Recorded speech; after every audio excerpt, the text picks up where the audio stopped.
Mpanangana fahatsim-pandrava isika fidio ny kandida laharana 520.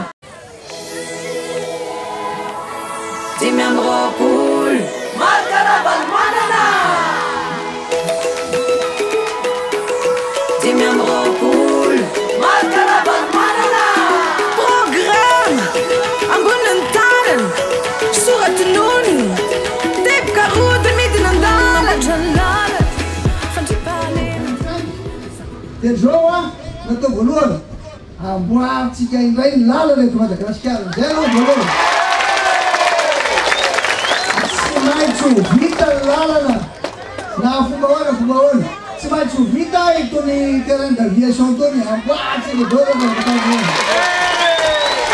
zay no anaty hoe amboarina indray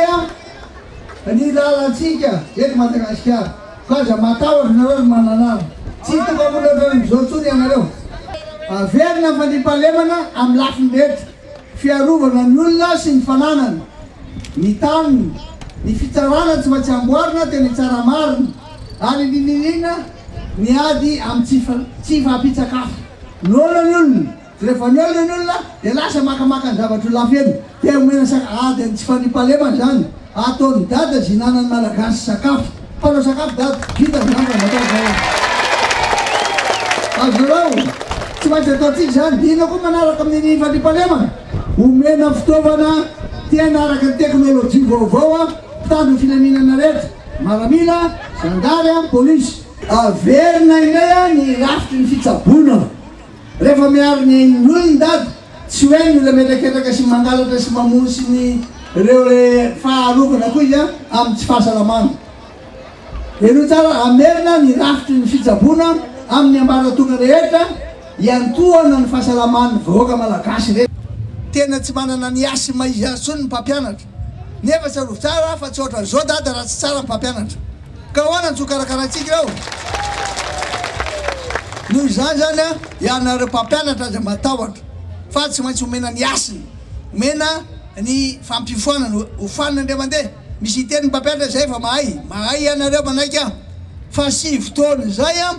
lava ihany zany valao hofanina kely ndre mandeha dia zao reo zanatsika ireo tsy maintsy omena ny kit scolaire tsy maintsy omena izy ary tsy maintsy omena blouse ohatra le taloha mba hitovy daholo ny zanaka manana sy ny tsy manana mba hitovy izy zany an-tsekoly manaraka tsy maintsy omena sakafo reo ankizy reo zay le kantine scolaire koa omena azy manaraka tsy maintsy ampitombona ny vola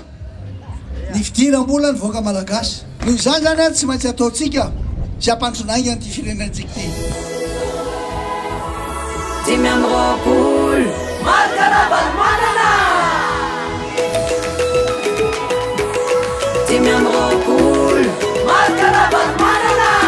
program amboniny tanana soratinony teboka rody midina andala fandrimpahalemana